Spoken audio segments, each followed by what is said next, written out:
Captain Jake Harrison sat in his chair on the bridge of the Liberty Bell and watched the stars through the big window in front of him. His cargo ship was not fancy or new, but it got the job done. They were heading home to Earth after delivering supplies to the mining stations near Jupiter. The trip had been quiet and boring, just like Jake liked it. Lisa Murphy was working at her station checking the engine readings when she saw something strange on her screen. She looked at it twice to make sure she was seeing it right. A small, blinking dot appeared where no ship should be. "Captain, we have something out there," Lisa said as she pointed at her screen. "Looks like a ship, but it is not moving." Jake got up from his chair and walked over to look at Lisa's screen. The dot was blinking red, which meant it was sending out a distress signal. Jake had seen many things in his 20 years of flying cargo. Ships, but finding a strange ship in the middle of nowhere was new. "Tony, come up here," Jake called to the ship's medic who was down in the medical bay. Tony Rodriguez was a good doctor and an even better friend. He had saved Jake's life more than once during their travels together. Tony came up to the bridge and looked at the screen. "What do you think it is, Captain?" "I do not know, but someone is in trouble out there," Jake said as he made up his mind. "Lisa set course for that ship. We are going to help." Lisa started typing on her computer to change their direction. She knew Jake well enough to know that when he decided to help someone, nothing would stop him. It was one of the things she liked about working for him. The Liberty Bell turned toward the strange ship and started moving closer. As they got near, they could see it better through the big window.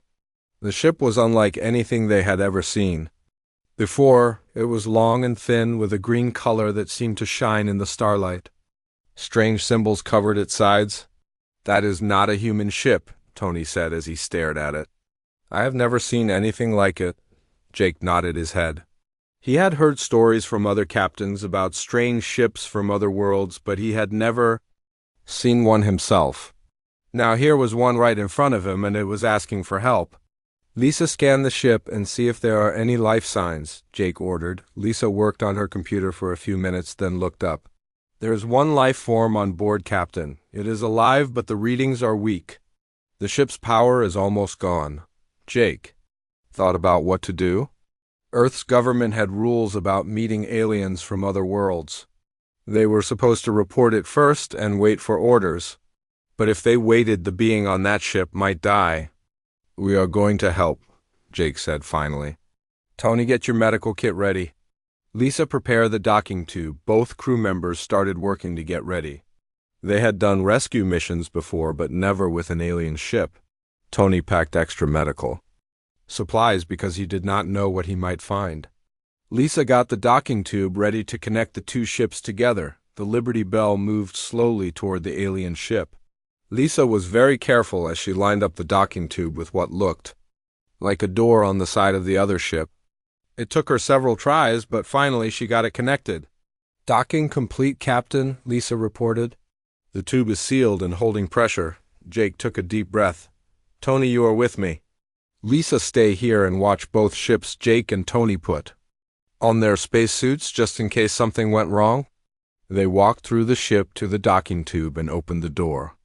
The tube was dark, but their helmet lights showed the way to the alien ship. The door to the alien ship was different from human doors. It was round and had strange marks around the edges. Jake pushed on it and it slid open with a soft sound. Inside the alien ship, the air was thin and cold. Their suits told them it was safe to breathe, but they kept their helmets on anyway. The walls glowed with a soft green light and everything looked strange and foreign. They found the alien in what looked like the control room. It was lying on the floor next to a chair that was too big for a human. The creature was about 6 feet tall, with green scaly skin and a long tail. Its eyes were closed and it was breathing very slowly. "Is it alive?" Jake asked as Tony knelt down next to the alien. Tony checked his medical scanner. "Yes, but barely. It looks like it has been without food and water for days. The air in here is also getting bad." Jake looked around the control room. Lights were blinking on and off, and some screens showed red symbols. Even without knowing the alien language, he could tell the ship was dying. "Can we move it to our ship?" Jake asked. "I think so, but we need to be careful." I do not know how its body works, Tony said as he prepared a stretcher. They carefully lifted the alien onto the stretcher. It was heavier than it looked, but they managed to carry it through the docking tube to the Liberty Bell. Tony took it straight to the medical bay, while Jake went back to check the alien ship one more time. The alien ship was getting colder and the lights were getting dimmer. Jake could see that it would not last much longer. He looked around for anything that might be important to the alien when it woke up. He found what looked like a small computer device and some items that might be personal belongings. Back on the Liberty Bell, Tony was working to help the alien. He had given it water and nutrients through a tube in its arm. The alien's breathing was getting better and its color was returning to normal. "How is it doing?" Jake asked as he entered the medical bay. "Better. I think it will live, but I do not know when it will wake up," Tony replied. "This is amazing, Jake. We are treating the first alien that humans have ever met." Jake nodded as he looked at the sleeping creature. He wondered what it would think when it woke up and found itself on a human ship. He hoped it would understand that they were only trying to help. The Liberty Bell continued on its way toward Earth with its unusual passenger. None of them knew that this simple act of kindness would change everything they thought they knew about life in the universe. The alien woke up 3 days later while the Liberty Bell was still traveling toward Earth. Tony was checking on his patient when the creature opened its large yellow eyes and looked around the medical bay with confusion. "Easy there, friend," Tony said softly as he held up his hands to show he meant no harm. "You are safe now." The alien tried to sit up but was still too weak. It looked at Tony with fear and confusion in its eyes. Then it started making sounds that might have been words, but Tony could not understand them. Jake came running when Tony called for him. The alien looked at both humans and seemed to realize they were not going to hurt it.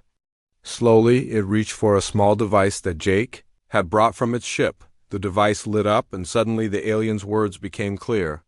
"Who are you and why did you help me?" it asked in a strange voice that sounded like it came from the machine. "I am Captain Jake Harrison, and this is Tony Rodriguez," Jake said as he pointed to himself and then to Tony. "We found your ship and saw that you needed help." The alien stared at them for a long moment. "I am Zethkar of the Vorthan Consortium. My ship lost power and I was waiting to die." "Why did you save me?" Jake was confused by the question. "Because you needed help. That is what people do when they find someone in trouble." Zethkar's eyes grew wider. "But I cannot pay you. I have nothing to give in return for this service. In my world, no one helps without a contract or promise of payment." Tony smiled and brought Zethkar some water. "We do not want payment. We are just glad you are alive." For the next few days, Zethkar grew stronger with Tony's help. He could not believe that humans had saved him without wanting anything back. He asked Jake many questions about human society and why they help strangers. "On my world, the Vorthans only help family or business partners," Zethkar explained. "Helping a stranger is considered wasteful and foolish. You could have left me to die, and no one would have blamed you." Jake shook his head. "That is not how we think. If someone needs help, and we can give it, then we should. It makes the universe a better place for everyone." Zethkar wrote down everything Jake and Tony told him in his small computer.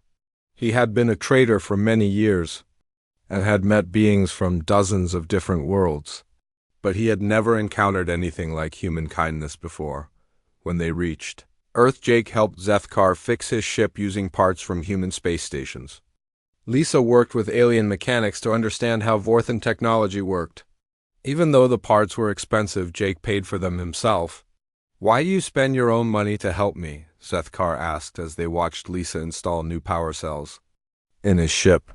"Because it is the right thing to do," Jake replied. "Maybe someday when another human needs help you will remember this and help them too." Zethkar could not understand this logic, but he was grateful. When his ship was ready to fly, he tried one more time to pay Jake for the rescue and repairs. Jake refused and wished him safe travels home. As Zethkar flew away from Earth, he kept thinking about the strange humans who had saved his life. He had traveled to many worlds and met many species, but none of them had ever acted like Jake and his crew. When Zethkar returned to the Vorthan homeworld, he went straight to the Consortium Council to report what had happened. The council members listened to his story with growing amazement. "You say these humans helped you for nothing?" asked Council Leader Vextel. "They wanted no trade agreements or territory rights. Nothing at all," Zethkar confirmed. "They said they helped because it was the right thing to do." The council members looked at each other with confusion. In their long history of dealing with other species, no one had ever acted without expecting something in return. Most aliens they met were either trying to cheat them or were afraid of Vorthan military power. Word of Zethkar's encounter spread quickly through the galactic trade networks. Alien merchants and diplomats shared the story in spaceports and trading stations across dozens of worlds. Most of them did not believe it at first. The Nexari were a species that made all decisions based on logic and mathematics. When they heard about the humans, they calculated that helping strangers without payment would lead to economic collapse within a few years. "This behavior makes no sense," said Nexari scientist Kelvin as he studied reports about humans. "They must be planning some long-term strategy that we cannot see." The hegemony was a group of species that controlled much of the galaxy's banking and trade. They were worried that human behavior might disrupt their carefully controlled markets. If other species start giving away help for free, it will destroy our profit systems, warned Hegemony Director Zulmar. "We must study these humans carefully," but more stories about human kindness kept appearing. A human research station near Alpha Centauri had given free medical care to refugees from a plague outbreak. The station leader, Dr. Amy Foster, had used all her supplies to help the sick aliens, even though it left her own people short on medicine. Another story came from the asteroid mining region where human foreman Rick Chun had shared valuable mineral location data with competing alien corporations. The information had prevented mining accidents that could have killed thousands of workers, but had cost Rick's company millions in lost profits. "This Rick Chun gave away secrets that were worth more than most planets," said Hegemony trade analyst Mortek. "His own company lost money, but he saved alien lives." Why would anyone do this? The stories kept coming from across human space. Human traders were giving fair prices to alien customers when they could have cheated them. Human explorers were sharing star charts and navigation data freely instead of selling them. Human colonies were taking in refugees and giving them food and shelter without asking for work in return. Species across the galaxy began to take notice of humanity's strange behavior.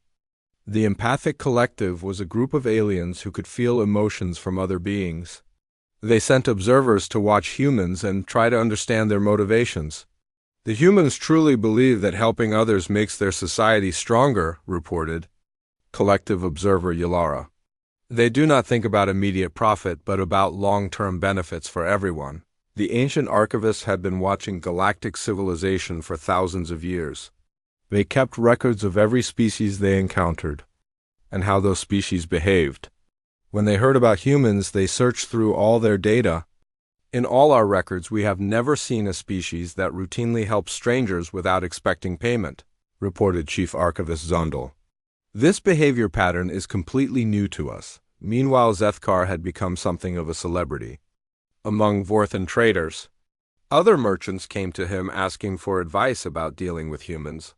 He started making regular trips to human space and found that Jake's kindness was not unusual among his species. "They really are all like this," Zethkar reported to the Consortium Council. "I have traded with dozens of humans now, and they all try to be fair and helpful. Some of them even refuse to take full payment if they think it will hurt my business." The Council decided to send more traders to human space to study this strange behavior. They wanted to understand if humans were truly different or if this was some kind of trick, but the more they learned about humans, the more confused they became. Human society seemed to work on the principle that helping each other made everyone stronger and happier. It was completely opposite to everything the Vorthans believed about survival and success. News of humanity's unusual kindness spread to the farthest corners of the galaxy. Some species dismissed it as weakness or stupidity. Others began to wonder if there might be something to learn from these strange new beings who gave help freely and expected nothing in return. The galaxy was starting to change, and most of its Inhabitants did not even realize it yet. The Galactic Trade Alliance had been watching humanity for 6 months since HFY's story first spread through the trading networks. The Alliance controlled most of the galaxy's commerce and politics through a careful system of contracts and obligations. They did not like unpredictable elements in their ordered universe. Alliance Director Corvash called a meeting of the High Council on the neutral station of Nexus Prime. Representatives from dozens of species gathered in the Great Chamber to discuss what they called the human problem.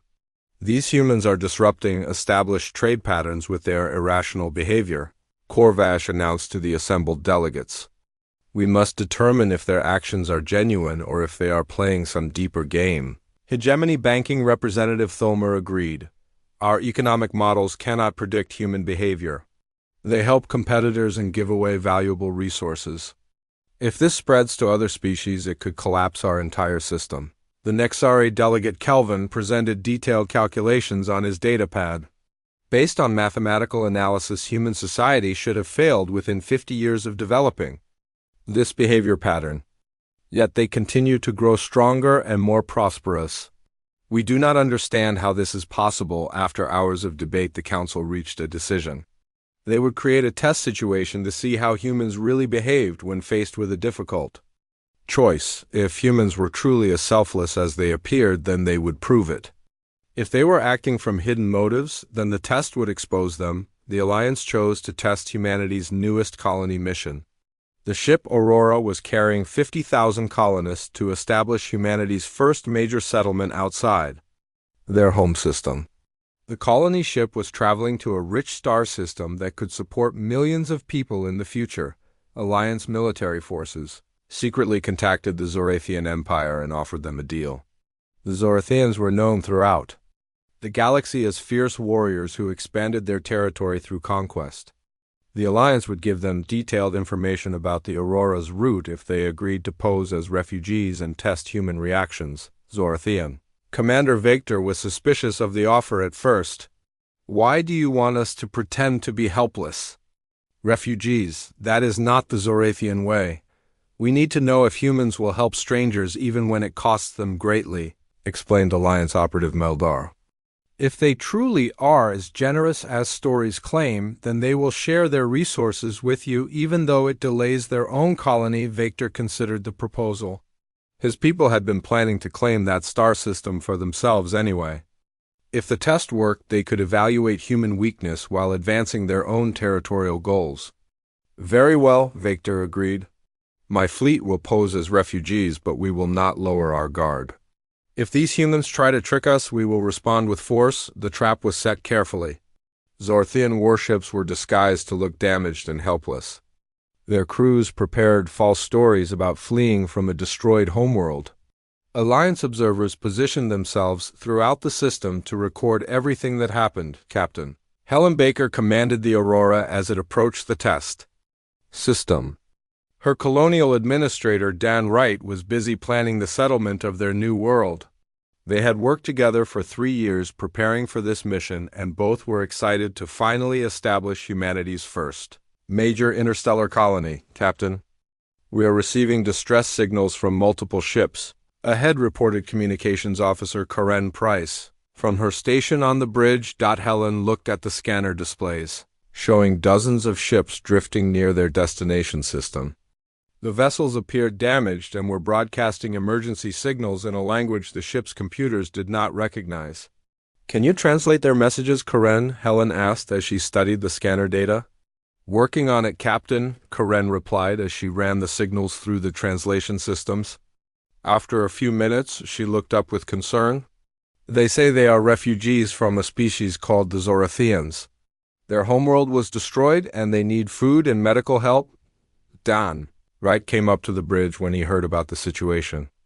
As colonial administrator, he was responsible for all the supplies and equipment needed to start their new settlement. Helping thousands of refugees would use up resources that were meant for the colony. How many ships are out there? Don asked, as he looked at the scanner readings. At least 40 vessels with what looks like 15,000 Zorathians aboard. Karen reported after analyzing the signals more carefully. Helen called a meeting of the colony leadership to decide what to do. The Aurora carried enough supplies to support the colonists for 2 years while they built farms and factories. But helping 15,000 refugees would cut that time in half and make establishing the colony much more difficult. "We have a choice to make," Helen announced to the assembled leaders. "We can follow standard procedure and report the refugees to the nearest Alliance station for help. That would take weeks and some of them might die waiting." Colony engineer Maria Santos spoke up first. "Captain, I have been studying their ship designs on the scanners. They look like they have been through a terrible battle. Some of those vessels will not last much longer without repairs." Dr. Kevin Park, the colony's chief medical officer, had been monitoring the refugee communications. "Their medical broadcasts indicate they have wounded and sick people aboard. Children and elderly who need immediate care." Don Wright looked at his supply inventories on his tablet computer. "If we share our resources, we can keep them alive, but it will delay our colony by at least 6 months. We might not have enough supplies to get through the first winter on the planet." The debate continued for hours as the colony leaders weighed their options. Some argued they should follow regulations and wait for Alliance help. Others felt they could not ignore people who were dying right in front of them. Finally, Helen called for a vote by all 50,000 colonists. Every person on the Aurora would help decide whether to use their supplies to help the refugees or proceed with the original colony plan. The voting took 2 days as families discussed the choice and considered what it would mean for their future. In the end, the result was clear. 37,000 colonists voted to help the refugees even if it meant hardship for themselves. "We came out here to build a better world," said colonist spokesman Bill Murphy during the final vote announcement. "That world should be one where we help people in need." Helen gave the order to approach the refugee fleet and begin rescue operations. The Aurora's shuttles started ferrying supplies and medical teams to the Zorathian ships. Maria Santos and her engineers worked around the clock to repair damaged vessels and restore life support systems. Dr.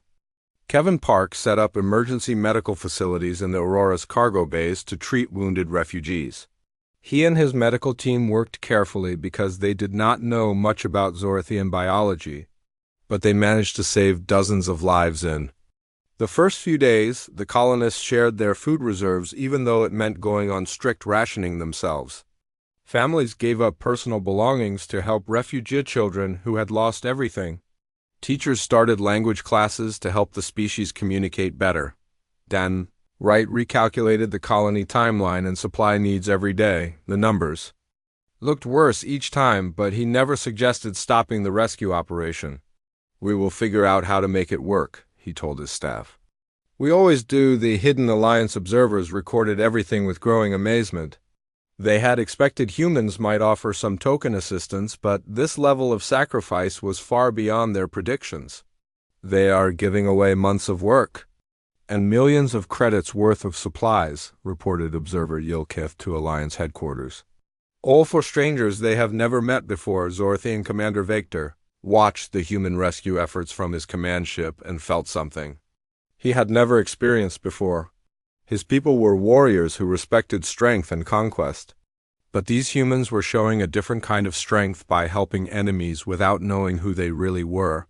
After 5 days of rescue operations, Victor made a decision that would change everything.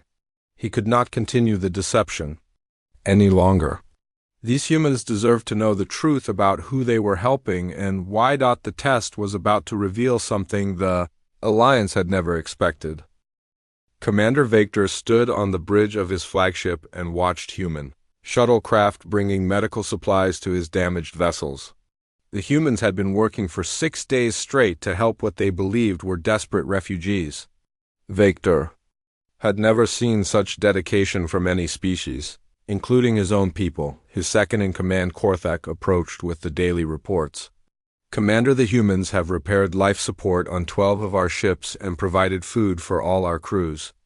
Their own people are eating half rations to make sure we have enough." Victor nodded but did not reply.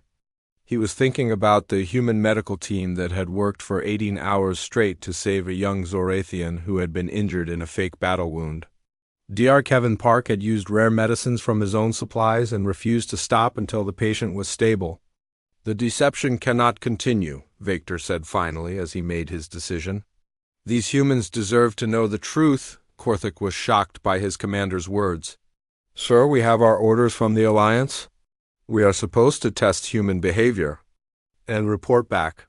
If we reveal the truth now, we will fail the mission. Look around you, Korthik," Victor said as he gestured toward the human rescue ships. "These people are sacrificing their own future to help strangers they have never met. They believe we lost our homeworld and are dying. How can we continue to lie to them?" Victor had been a warrior for 30 years and had conquered 17 star systems for the Zorathian Empire. He had never felt shame about defeating enemies in battle, but lying to people who were trying to save his life felt wrong in a way he could not explain. "Contact the human colony ship," Victor ordered his communications officer. "Tell their captain I request a private meeting to discuss something important." Captain Helen Baker received the message while she was reviewing supply reports with Don Wright. The refugees had been asking for more meetings lately to discuss long-term settlement plans. She assumed this was another planning session. Helen took a shuttle over to Victor's ship with translator Maria Santos and medical officer Tony Ruiz. The Zorathian vessel was much larger than she had expected and showed signs of advanced military construction. But the damage from their supposed homeworld battle looked very real. Victor met them in what appeared to be a conference room.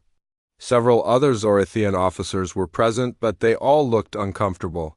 Helen noticed that the aliens seemed nervous, which was strange for refugees who should have been grateful for help. "Captain Baker, thank you for coming," Victor said through his translation device. "What I must tell you will be difficult to hear, but you deserve to know the truth." Helen felt a cold fear in her stomach. "What truth, Commander?" Victor took a deep breath and began to speak. "We are not refugees fleeing from a destroyed homeworld. We are advanced scouts for the Zorathian Empire sent to claim this star system for our people. The Galactic Trade Alliance asked us to pose as refugees to test how humans respond to others in need." The silence in the room lasted for several long seconds. Helen stared at Victor, trying to understand what he had just told her. Maria Santos dropped her translation tablet and Tony Ruiz sat down heavily in his chair. "You mean this was all fake?" Helen asked slowly. "Your people were never in danger." "That is correct," Victor confirmed. "The battle damage to our ships is real, but it was created to make the deception convincing. We have been lying to you for 6 days while you sacrificed your resources to help us." Helen felt anger rising in her chest, but she forced herself to stay calm. "Why are you telling us this now?" Victor looked at his fellow officers, then back at Helen. "Because what your people have done goes against everything I was taught about other species. You have given up months of work and valuable supplies to help people you thought were dying. No one in Zorathian history has ever shown such kindness to strangers. We were ordered to evaluate human weakness," added Victor's second officer Korthik. "But all we have seen is strength of a kind we do not understand." Maria Santos picked up her tablet and started recording the conversation. This revelation would need to be documented carefully. "What happens now?" she asked. Victor stood up and began pacing around the room. "The original plan was for us to claim this system after testing your reactions. My empire has been expanding into this region for many years. We were going to force your colony to leave or serve as workers for Zorathian settlements." Tony Ruiz shook his head in disbelief. "You were planning to enslave us after we saved your lives." "That was the plan, yes," Victor admitted. "But I cannot do it. Not after seeing what your people are willing to sacrifice for others. The Zorathian Empire values strength above all else. And you have shown us a strength we never knew existed." Helen was trying to process everything she had learned. "So what are you going to do instead?" "I am withdrawing all Zorathian claims to this system," Victor announced. "This will be human territory, and my fleet will serve as protectors instead of conquerors. Any species that threatens your colony will face Zorathian military response." Korthek and the other officers looked surprised by their commander's decision. This was completely against their orders and their cultural traditions. But they had all witnessed human kindness over the past week and were beginning to understand why their leader felt this way. News of Victor's confession spread quickly through both fleets. The human colonists were shocked to learn they had been helping their potential enemies. Some were angry about the deception, but most were just relieved that no one had actually been dying. The Zorathian crews were confused by their commander's decision to abandon their conquest plans. But many of them had been impressed by human behavior during the rescue operations. The humans had treated Zorathian wounded with the same care they would give their own people. Word of the failed test reached Alliance headquarters within hours. The secret observers had recorded everything and transmitted it immediately to Nexus Prime. The High Council was stunned by what they learned. The humans helped them even more after learning the truth, reported Observer Yilkith. Instead of demanding compensation for the resources they used, they offered to continue sharing supplies until the Zorathians could return home safely. Alliance Director Korvash could not believe the reports. You mean they are still helping the same aliens who were planning to conquer them? Yes, sir, Yilkith confirmed. Captain Baker said that the Zorathian crews were still far from home and needed food and fuel regardless of their original intentions. She felt they had a responsibility to make sure everyone got home safely. The news sent shockwaves through galactic society. The story of the failed test spread even faster than Zethkar's original rescue had months earlier.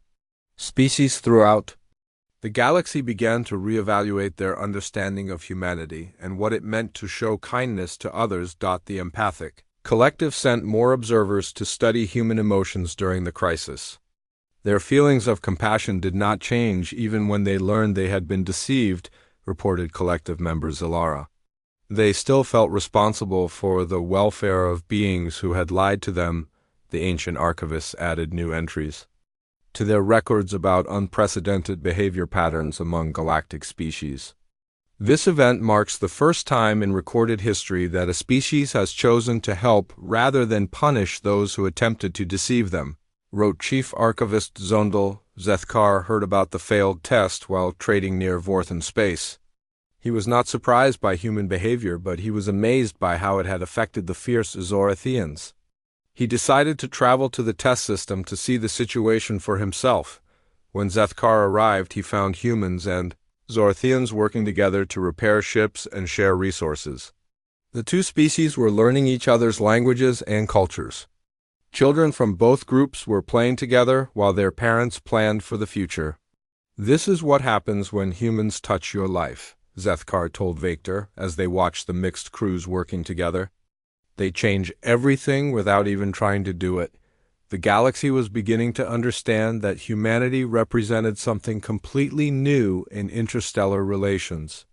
But the real test of human influence was yet to come. 1 year after the Zorathian test incident, the galaxy faced its greatest crisis in recorded history. Deep space monitoring stations detected massive energy signatures approaching from beyond the rim of known space. The objects were unlike anything in the databases of any known species. Dr. Amy Foster was working at the Earth Science Institute when the first reports came in. She had become famous throughout human space for providing free medical care to plague victims on distant colonies. Now she was analyzing data from telescopes pointed at the edge of the galaxy. The objects are enormous, Amy reported to the emergency council meeting. Each one is larger than a moon, and they seem to be consuming everything in their path, including entire star systems. The alien threat was identified as the Void, swarmed by archivist scholars who found references to similar entities in ancient records. The swarm had appeared at the edge of other galaxies millions of years ago and left nothing but empty space behind. According to our historical data, no known defense has ever stopped a Void swarm attack, reported Chief Archivist Zondal to the emergency session of the Galactic Trade Alliance. Every species that has encountered them has either fled or been destroyed. The traditional response of galactic civilizations was for each species to defend their own territory while abandoning weaker neighbors to their fate. The Alliance High Council began planning evacuation routes for their most important worlds and writing off entire regions as lost causes, but Jake Harrison, who was now an admiral in the human space fleet, had a different idea. He had been promoted after his rescue of Zethkar led to improved relations with dozens of alien species. Now he proposed something that most aliens thought was impossible. "We should work together," Jake announced at the Alliance emergency meeting. Every species sharing their best technology and strongest ships to create one unified defense force. Alliance Director Korvash dismissed the idea immediately. "Admiral Harrison, that strategy has never worked in galactic history. No species will sacrifice their own defense to protect strangers. The political costs would be enormous." "Maybe that is true for your species," Jake replied calmly. "But humans believe that protecting others makes everyone stronger, including ourselves." The debate continued for days as representatives from hundreds of worlds argued about defense strategies. Most alien governments insisted their populations would never accept risking their own security to help other species. They barely knew, but something unexpected began happening throughout the galaxy. Individual members of various species started volunteering for Jake's proposed unified defense force. They had heard stories about human kindness and wanted to be part of something bigger than their own world's survival. Zethkar was among the first volunteers. The Vorthan trader had become wealthy by applying human principles of fairness to his business dealings. When he heard about the Unity Armada, he donated 12 of his best cargo ships to carry supplies for the fleet. "Humans saved my life when they had no reason to help me," Zethkar explained to other Vorthan merchants. "Now it is time for all of us to help save the galaxy." More Vorthans joined the effort as Zethkar's example spread through the consortium. Soon entire trade fleets were volunteering to support the Unity Armada with ships and resources. The Zorathian Empire officially remained neutral in the crisis, but Commander Vector openly defied his government's orders. He brought 50 warships and 10,000 warriors to join Jake's unified fleet. "My people have forgotten that true strength comes from protecting others, not conquering them," Vector told his officers. "The humans reminded us of this truth, and now we must act on it." Even the logical Nexari began contributing to the effort. After their calculations showed that cooperation had better survival odds than individual defense. Nexari scientist Kelvin provided advanced shield technology that could protect entire fleets. Mathematical analysis indicates that unified defense increases survival probability by 47% over traditional strategies, Kelvin reported to his government. "Logic demands we support this approach." The empathic collective joined the Unity Armada because they could feel the genuine desire of other species to help each other. Their emotional sensing abilities helped coordinate between different alien crews who could barely communicate. "We sense no deception or hidden agendas among the volunteers," reported collective member Zilara. "These beings truly want to save lives more than they want to save themselves." Within 6 months, the Unity Armada had grown to include representatives from over 200 species. The fleet was larger than any military force in galactic history. But it was held together by something more than fear or conquest. Jake found himself commanding ships and crews from dozens of worlds he had never heard of before. Human officers worked alongside Zorathian warriors, Vorthan traders, and Nexari scientists. The language barriers were enormous, but somehow they made it work. "This is what the galaxy could be like all the time," Jake told his mixed staff during a planning meeting. "People from different worlds working together because they care about each other." The Unity Armada met the Void Swarm at the edge of hegemony space, where the alien entities had already consumed 3 star systems. The battle lasted for 8 days and involved tactics that no single species could have developed alone. Nexari shields protected Zorathian attack ships, while Vorthan cargo vessels supplied ammunition and fuel to frontline fighters. Human coordination kept the massive fleet working as one unit, while empathic collective members helped different species understand each other during combat. "The swarm entities are adapting to our individual weapon types," reported Nexari Tactical Officer Nelquin during the 3rd day of fighting. but they cannot adapt fast enough to handle combined technologies from so many different species. The breakthrough came when human engineer Maria Santos figured out how to link Zorathium plasma weapons with Nexari energy shields. The combination created a new type of weapon that could destroy void swarm entities completely instead of just damaging them. It works because no single species would have thought to combine these technologies, Maria explained to the fleet commanders. We needed both Zorathian aggression and Nexari precision plus human willingness to try crazy ideas. By the end of the 8th day, the Unity Armada had destroyed the entire void swarm. Not a single entity escaped to threaten other galaxies. The victory celebration included beings from hundreds of worlds who had never worked together before, but now considered each other allies. The news of the victory spread throughout the galaxy faster than any previous event in recorded history. Species that had remained neutral during the crisis began asking how they could join the unified defense system for future threats. The old way of thinking is dead, announced former Alliance Director Korvash, who had been replaced by a council that included humans and their allies. We cannot go back to every species protecting only themselves after seeing what cooperation can accomplish. The Galactic Trade Alliance was dissolved and replaced by the Cooperative Council, where decisions were made based on what was best for all species rather than just the most powerful ones. Trade agreements were rewritten to ensure fair treatment for smaller civilizations. Zethkar was appointed as the first interspecies cooperation coordinator with offices on dozens of worlds. His job was to help resolve conflicts between species, using human principles of kindness and mutual aid.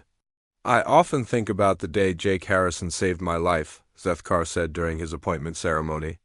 He could not have known that one act of kindness would eventually save the entire galaxy.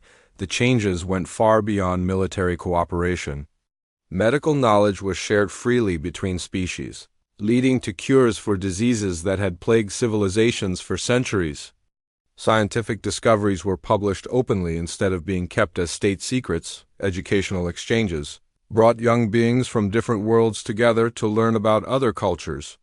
Art and music began crossing species boundaries as artists collaborated on works that no single civilization could have created alone.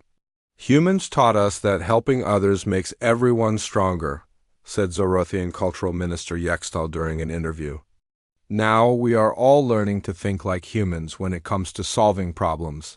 The ancient archivists struggled to catalog all the changes happening throughout galactic society. Their records had never documented such rapid peaceful transformation of interstellar relations.